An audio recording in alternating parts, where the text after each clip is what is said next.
Bonsoir. Bonsoir. Je suis très admiratif du témoignage de Géraldine. Je trouve que c'est vraiment extraordinaire de se mettre à nu devant vous comme ça. Et elle nous montre vraiment comment on peut dépasser les frontières. C'est ça, je vais vous parler des frontières, mais c'est plutôt d'un autre type de frontières. Moi, je suis arrivé en France la première fois en janvier 1995. Je suis arrivé avec un échange Erasmus comme un étudiant. J'avais à peu près votre âge. Et j'ai décidé de rester pour faire un stage. En janvier 1995, un Italien qui voulait rester en France pour faire un stage avait besoin de ça, un permis de séjour. En fait, obtenir ce permis de séjour, c'était un parcours de combattant. Je me souviens de plusieurs rendez-vous à la préfecture. Il manquait toujours un papier. On me demandait toujours de nouveaux papiers qu'on ne m'avait pas demandé auparavant. Une fois, on m'a convoqué en préfecture seulement pour me faire signer en bleu un document que j'avais signé en noir. Janvier 1995. En mars 1995, les accords de Schengen arrivent. Toute cette énorme montagne administrative fond comme neige au soleil.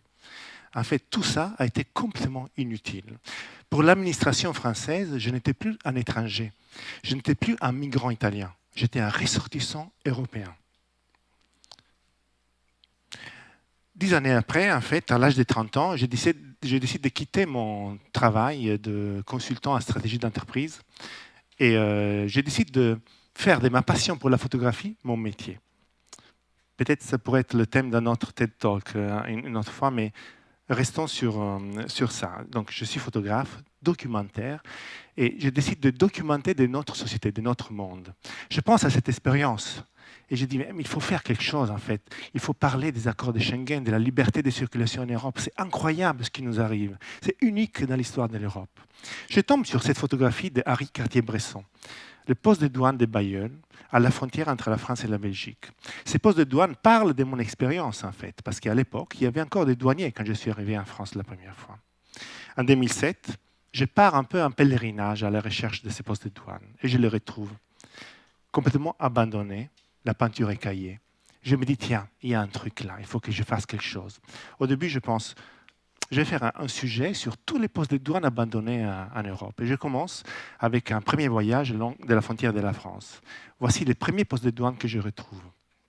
Un poste de douane reconverti en boutique de chocolat. Je me dis, c'est génial, ma série va être extraordinaire, j'aurai les plus beaux postes de douane au monde. En fait, cette photo, c'est la seule peut-être des postes de douane, parce que tous les autres étaient abandonnés, en fait, complètement délabrés, vraiment tristes. En fait, ils parlaient plutôt de l'Europe du passé. Moi, ce qui m'intéressait, en fait, c'était parler du présent.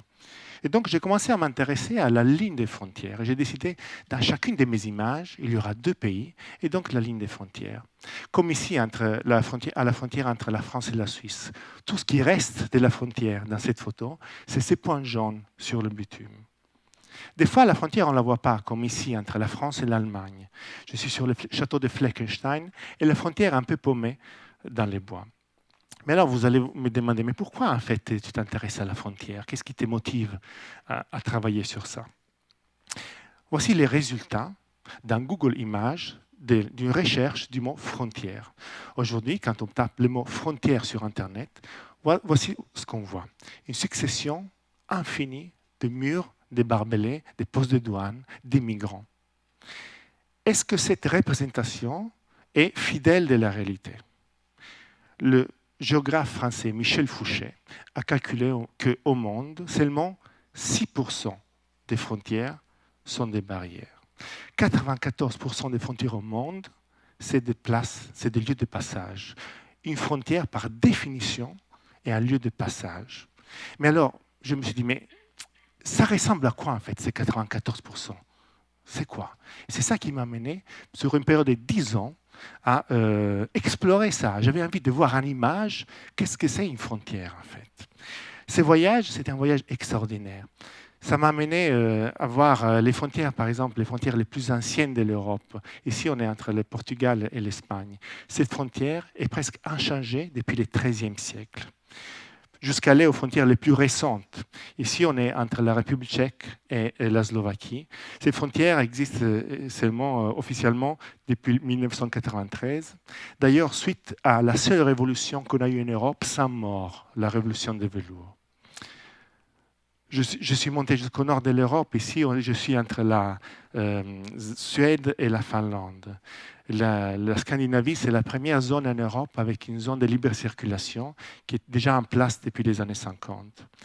Pour arriver jusqu'au sud de l'Europe, dans des lieux vraiment reculés, ici, on est à la frontière entre la Bulgarie et la Grèce, dans le village de Kouchla, un petit village presque en autarcie, à quelques mètres de la frontière avec la Grèce.